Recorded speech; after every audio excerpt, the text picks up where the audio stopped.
Acne, pimples म्हणजे केशकूप, hair फॉलिकलमध्ये होणारं infection असतं. त्वचेमध्ये सीबम, ऑइल तयार होतं जे केशकूपच्या द्वारे त्वचेच्या वरच्या लेअरवरती येतं. सीबम ऑइलचं फंक्शन हे स्किनला आणि हेअरला लुब्रिकेट करण्याचं असतं, ज्यामुळे स्किन ड्राय होत नाही आणि इन्फेक्शन होत नाही.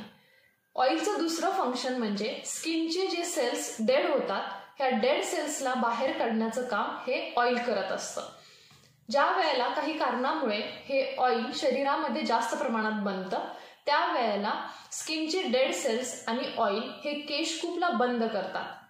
हे वातावरण जीवाणूंच्या वाढण्यासाठी पोषक असतं. ह्यामध्ये जास्त प्रमाणात जीवाणू वाढतात, ज्यामुळे इन्फेक्शन होतं. ज्याला आपली बॉडी फाईट करते आणि तिथे सूज येते, त्याला ॲक्ने असं म्हटलं जातं. बंद झालेले केशकूप याला व्हाईटहेड्स असं म्हणतात. ज्या वेळेला याचा ऑक्सिजनशी संपर्क येतो ते काळे पडतात, त्याला ब्लॅकहेड्स असं म्हटलं जातं. आणि त्याच्यामध्ये इन्फेक्शन होऊन ज्या वेळेला सूज येते त्याला ॲक्ने असं म्हटलं जातं. पिंपल्स प्रिव्हेंट करण्यासाठी आहारामध्ये झिंक आणि ओमेगा 3 फॅटी ॲसिड्सचे सोर्सेस वाढवणे गरजेचे आहेत. झिंक आणि ओमेगा 3 फॅटी ॲसिड्समुळे ऑइल सिक्रिशन कमी होतं आणि इन्फेक्शनचे चान्सेस कमी होतात, त्यामुळे ॲक्ने कमी होतात. होमिओपॅथी हे ॲक्नेसाठी बेस्ट ट्रीटमेंट आहे, ज्यामुळे शरीरामध्ये झालेला हार्मोनल इम्बॅलन्स हा नॉर्मल लेवलला येतो आणि सीबम प्रोडक्शन कमी होतं, इन्फेक्शनचे चान्सेस कमी होतात आणि ॲक्ने कमी होतात.